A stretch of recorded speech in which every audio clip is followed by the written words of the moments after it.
ফুয়ুজাত হয় মনে মনে, সিনা বসিনা, ঠিক না বেটি? এখন তারা সেটাও স্বীকার করে না। তারা বলে সিনাই সেটা কি কোনো তাওয়াজ্জু দিতে পারে কিনা? তুমি কোত্থেকে জানবা মিয়া, তুমি তো হাদিসের হওয়া পড়ো নাই।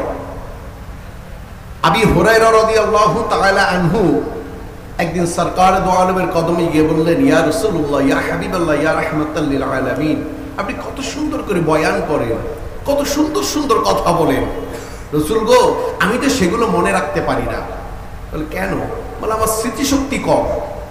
আল্লাহ রাসূল বলেন, তোমার কাদের চাদরখানা বিছাইয়া দাও। সুবহানাল্লাহ বলো। কাদের চাদরখানা বিছাইয়া দাও। আবি হুরায়রা রাদিয়াল্লাহু তাআলা আনহু চাদরখানা বিছাইয়া দিলেন।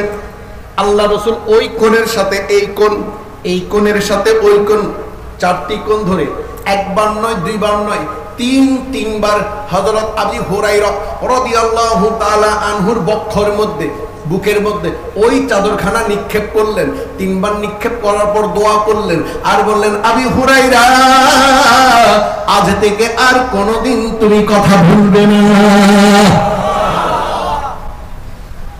এটা কি পড়ালেখা করে শিখাইছেন? না, সিনা বসিনা দিয়েছেন। সিনাই সিনাই লেখাপড়া শিক্ষা দিতেছে। বড় করে বলেন সুবহানাল্লাহ। তাহলে ফুয়ুজাত হয় কেমনে? মুরাকাবা, মুশাহেদার মাধ্যমে। শুধু মুরাকাবা মুশাহেদা করলে হবে না, পীর মুর্শিদের হুকুমকে, ওল ফেল আমরকে পুঙ্খানুপুঙ্খ রূপে যিনি অনুশীলন, অনুসরণ, অনুকরণ করতে পারেন। যেমন আমার এখানে মির্জাকিলের মুরিদানরা বসে আছেন, তাদের পীর মুর্শিদের নাম আব্দুল হাই রাদিয়াল্লাহু তাআলা আনহু। উচ্চ আওয়াজে বলেন সুবহানাল্লাহ। তিনি যখন ভারতবর্ষের দেওবন্দ থেকে চলে আসছিলেন, তিনি তখন তাকে জাহাজে তুলে দেওয়া হচ্ছিল। হাজার হাজার ছাত্ররা তাকে বিদায় জানাতে এসেছেন, আর সবাই বলছিলেন এলমের অর্ধেক জাহাজ চলে যাচ্ছে, এলমের অর্ধেক জাহাজ আজ চলে যাচ্ছে। তিনি এত জ্ঞানী ছিলেন, তার সোহবত থেকে সুফি সাহ হুজুর কেবলা, যাকে চন্দনাই কাঞ্চননগরের সুফি মাওলানা বলা হয়, মমতাজ শাহ রহমতুল্লাহ, আজ ওলি হয়েছেন কি হন নাই? হয়েছেন কি হন নাই? সম্মানিত হাজিরিন, মদার গাছের সাথে যদি চন্দন কাঠ লাগে, সেই কাঠ যদি মদার চন্দনের খুশবু বের হয়, ওলির সাথে থাকলে ওলির খুশবু বের হবে কি হবে না? আমার একটা ঘটনা বলতে পারি। আমার বাসা ছিল পাথরঘাটা, যদিও এখন আমি ওখানে নেই। তো পাথরঘাটা থাকা অবস্থায় 1984, 85, 86, 87, 88, 89, 90 এভাবে 98 পর্যন্ত আমি ওই বাসা থেকে,